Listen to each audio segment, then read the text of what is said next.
What is up, everybody? Welcome back to Dudes Who Bet Daily. Magic and I with you today. Magic barely makes it because of LA traffic, but he's here. If you want to see Mike Somich, he's on the Lombardi line right now on VSiN, so you go check him out. If you want to see Papa Dude, well, he's out driving around with teenagers in a car. Not as bad as it sounds. All right, Magic. With that opening, how are you today? I'm good. I was gonna tell a Papa Dude-like story. So as you saw in the photo I sent you of traffic this morning, my car went over 100,000 miles this morning. It was a big deal to me. So I was excited, and I did actually watch it. It's not nearly as exciting when it's the digital odometer versus the old school one, because I don't know if you've ever seen one rolled 100,000 or like a big milestone number on the old school one. That's exciting. Like, you actually watch that for like a couple miles. You're like, fuck the road. I'm just going to stare at the little slowly spinning wheel right here, especially in LA traffic, a very slowly spinning wheel. So it's funny you mentioned the scrolling thing. My dad had an old truck, and we watched it go over 100,000 with the just the like 0.8, 0.9. Yeah, it was kind of crazy to see that happen. Yeah, but it's not near as fun. You're right. You're absolutely right. No. Two little bits of news we should mention since Shotty mentioned them in the chat. Two Phils retired. Magic, I don't think anybody's really surprised. When I read that article, I was like, yeah, that horse isn't going to run again. And it turns out to be the case. Geez, what just a rash of just horrific luck for this 3-year-old class, huh? Yeah, it is, and especially with this. This was a small town connections, and a fun story about the jockey. Jareth Loveberry broke his arm but just a few days before the Ohio Derby, so he didn't even get to run or ride two fills in his last race, and that huge epic last win that he was going to have too. So you feel bad for them. He was a key reason a lot of us were really ramping up for the Travers for like the Haskell. Like, this is going to be amazing. Like, two fills is one of those names we were mentioning in the mix there. And his Kentucky Derby effort, he got second, but the fact, if you think about how fast they went early in that race, and where every other horse that was part of that pace was, sucking wind and 19th at the wire, he almost won. He almost won the Kentucky Derby. So I think we could say he might be among the top 2 or 3 most talented 3-year-olds. Because his season and career is going to cut short, we're just not going to see him long enough to be able to say if he's in the top 2 or 3 overall once the year is done. That's what's sad about it. Is I'll just put Jordan. So there you go. You clicked on it at the same time I did there. Two Phils had me excited. He had everybody excited, Jordan, and that's kind of the sad thing about it, because he certainly looked like one that was going to be a major player in the division, and now here we are, and we're without him now, and that's just kind of a broken record over and over that we could go on. But yeah, thankfully he's going to be fine. It wasn't like a life-ending injury, so that's good. But still, very disappointing to see that happen. And lastly, we'll talk about this before we get into the bets today. R.I.P. Ryan Mallett. You probably aren't as familiar with him, or maybe you are, as we are around this area, but quarterback, he started his career in Michigan. He transferred to the University of Arkansas, just down the road from where I'm at, about an hour and a half, and was probably one of their best quarterbacks of all time under the Bobby Petrino era. Prolific offenses. They were really good for a couple of years. Yeah, he passed away. He drowned yesterday. 35 years old. That's just awful. So rest in peace, Ryan Mallett. That's a really sad story. Not something you would expect to see, So, did you know Ryan Mallett at all? Yeah, just because of his time at Michigan when he was there. He actually replaced Chad Henne, which is another name a lot of Michigan fans know. He had an up and down relationship with Michigan fans.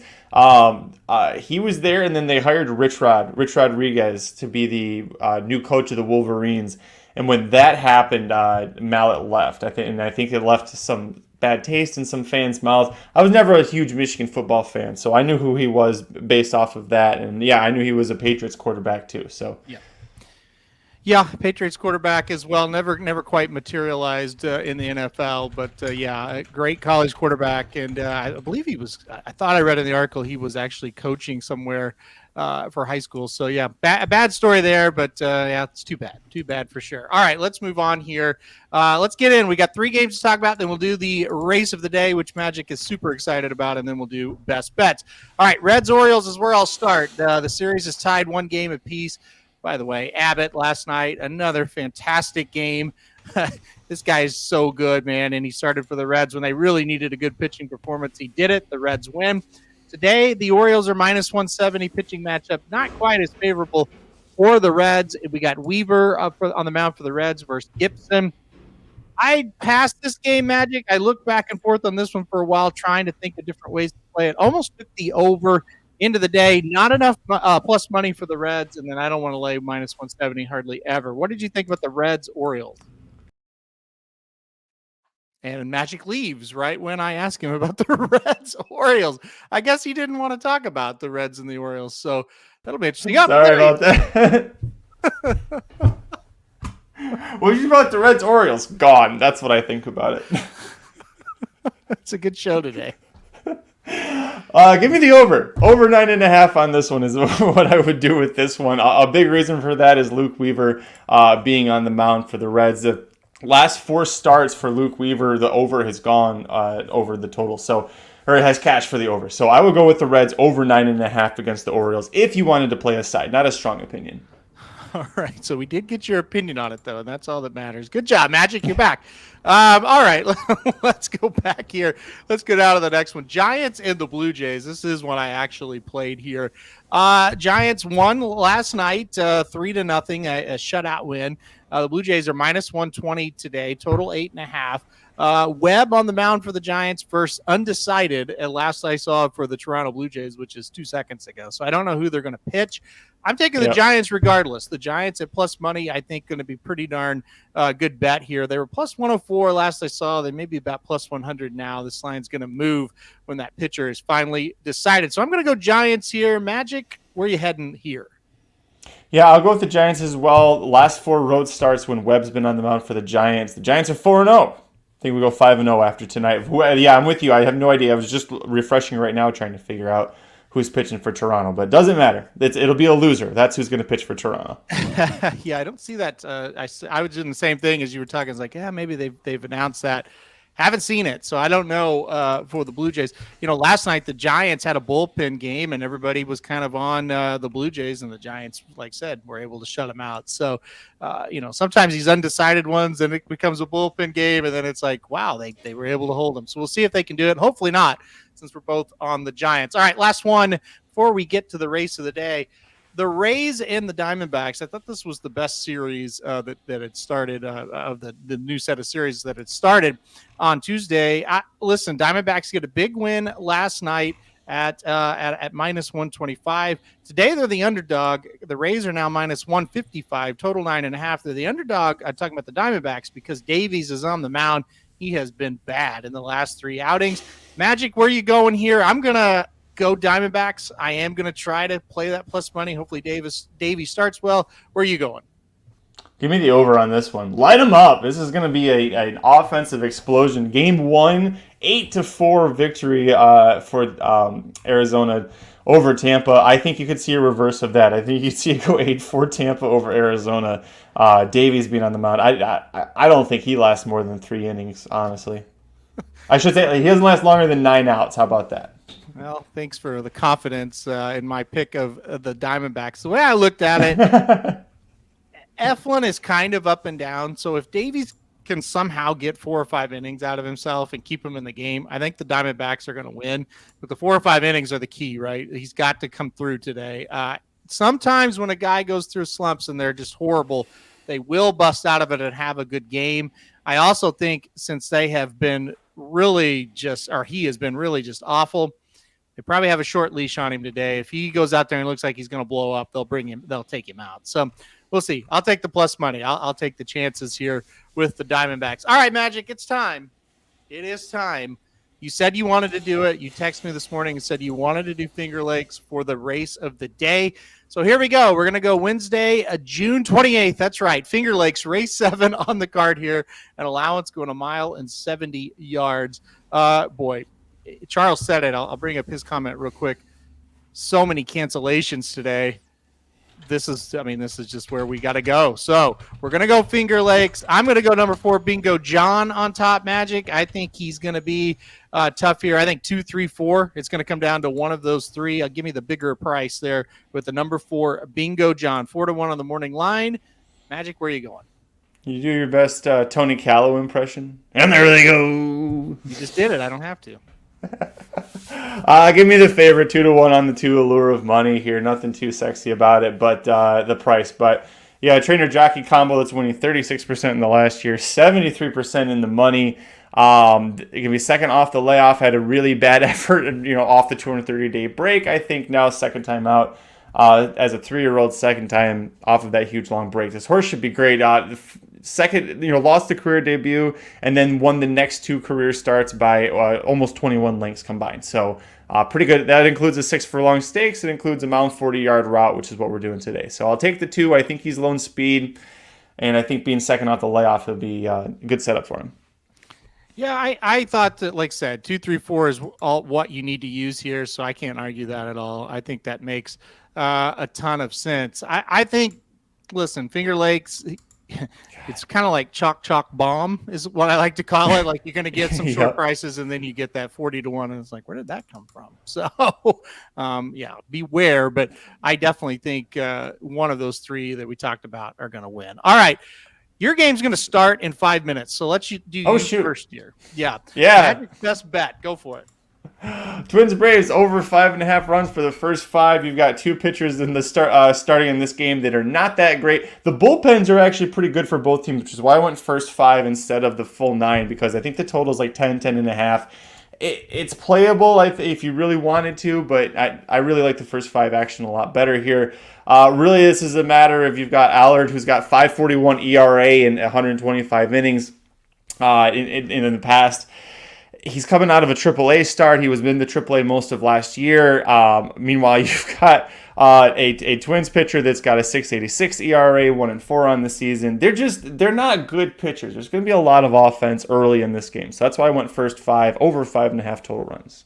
I kind of feel like the Braves might do it themselves. You look at this and it's like, yeah, the Braves should hit this guy. So I like it. I think it's a pretty good play.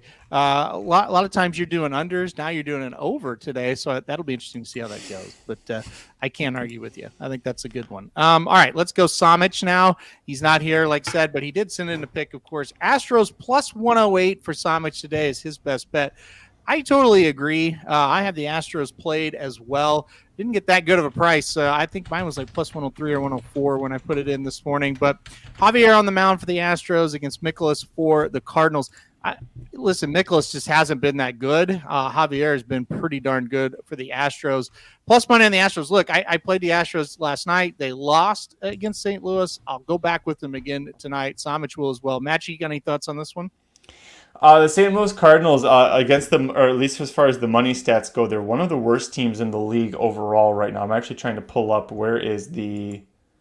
Yeah, they are the 4th worst team in the league right now to play against the money. So I think, playing the Astros plus money, that's statistically is a smart move. Yeah, I agree with that, and that's kind of why I did it. I mean, the Cardinals are playing a little bit better, but if you got the Astros at plus money, I think you take them in St. Louis. Astros have not been great either. They've certainly been better than the Cardinals. All right, Papa Dude's best bet. He's, like I said, out driving around today.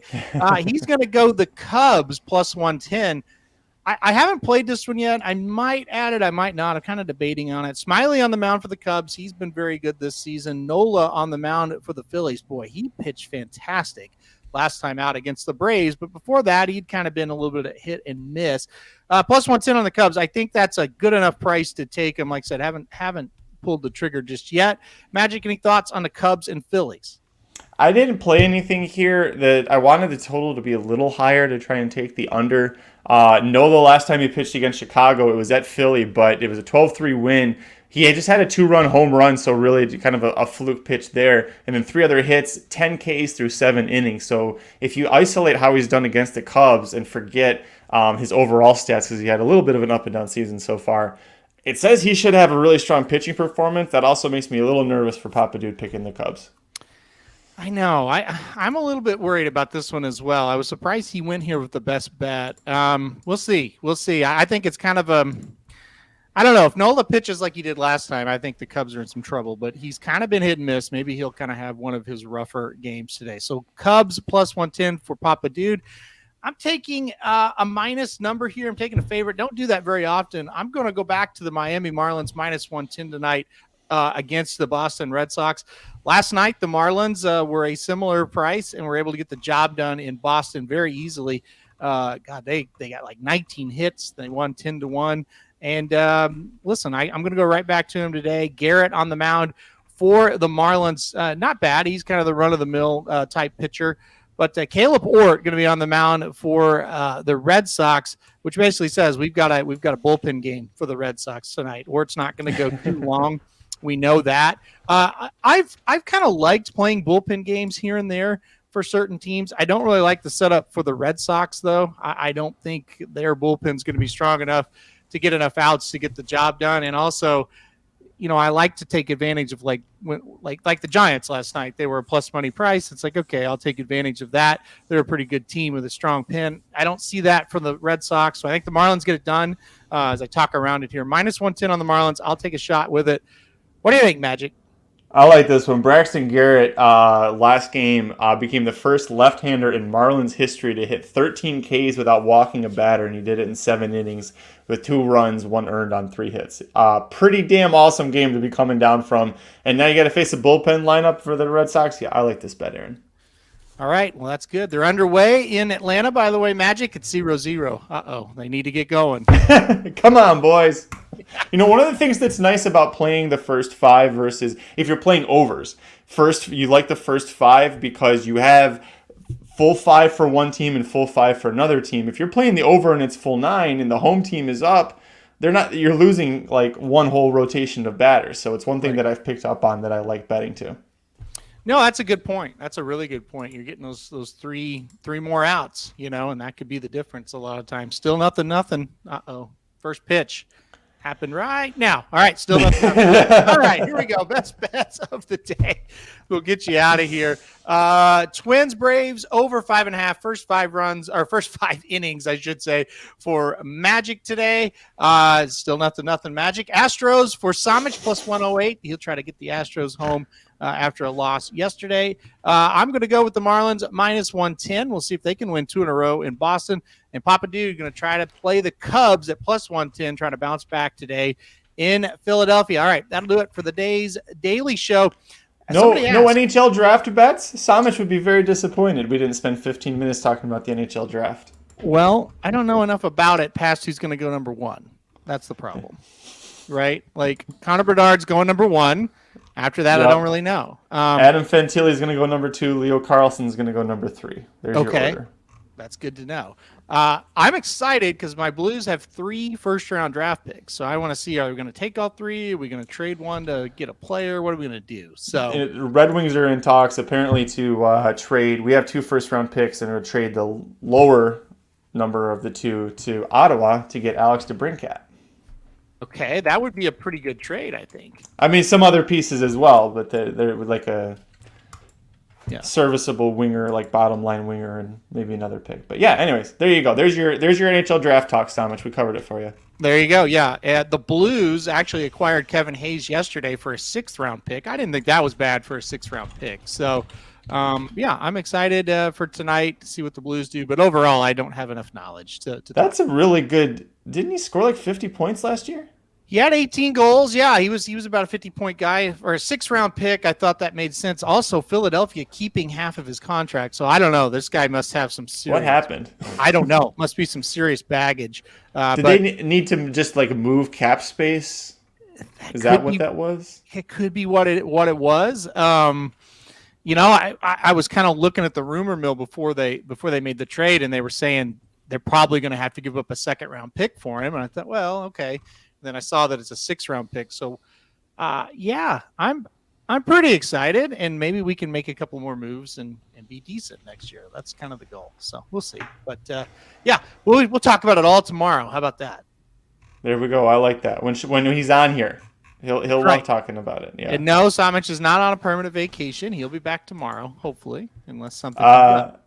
Mike and I did, speaking of Somich, we did cover the now ill-fated canceled Horseshoe Indianapolis late pick 5. So I was going to plug that, but we can plug. We have a new show. We have a new show coming to the channel. We totally haven't talked about that yet. Go ahead. Tonight at let's see, 7 to 9 p.m. Eastern, 4 to 6 Pacific, we've got a brand new live Pick 5 show. So we got some new people coming on. They're gonna handicap Canterbury's Pick 5 tonight. So yeah, tune into that one, 4 to 6 Pacific. Figure out your time zone from there. But make sure you subscribe to the YouTube channel, youtube.com/racingdudes, and hit the notification bell so you'll get notified when we do this. But yes, we got a night show. It's not going to be me. It's not going to be Aaron. It's not going to be Mike. It's not going to be Jared.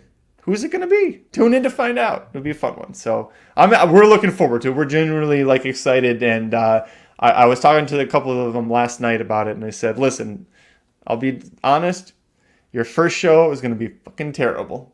As long as you understand that and know it's going to get better from there, you'll be fine. I'm very curious how this goes. I think it could be good, but I'm not 100% sure because I've never seen the individuals all together doing their own show, Yes. But I think it could be good. I don't know. We'll see. I'll tune in. Also, Blinkers Off's going to happen today as well, sometime this afternoon. Hey now. Okay. So we'll have a nice little lead into the new show. I have no idea. What the hell are you? Oh, you got Ellis to talk about. I was like, what the hell are you going to talk about? Ellis, and then hopefully the Belmont card comes out. We've got 2 races there to talk about. That's true. Yeah, it's kind of weird that we used to have the Fleur de Lis and which is now at Ellis, but the Churchill, that used to be a Breeders' Cup winning year for the Distaff, and the Nayrud used to be winning year for the Sprint, and they both lost that. I don't like that. I liked it better when they were. They had more importance, it seemed like, because they're not Grade 1 races. I agree. Yeah, I totally agree. It doesn't seem the same. And by the way, it's at Ellis instead of Churchill. Makes it a little bit weird as well. But yeah, what are you gonna do? Anyways, yeah. Here's the last pick. Sorry about that. Didn't mean to derail us. I know you were trying to close the show. Yeah. What was I talking about? Magic, Twins, Braves, over 5.5, first 5. Somich, Astros, plus 108. Aaron, Marlins, minus 110. Papa Dude, Cubs, plus 110. Year-to-date, up 353. We must have had a good Sunday.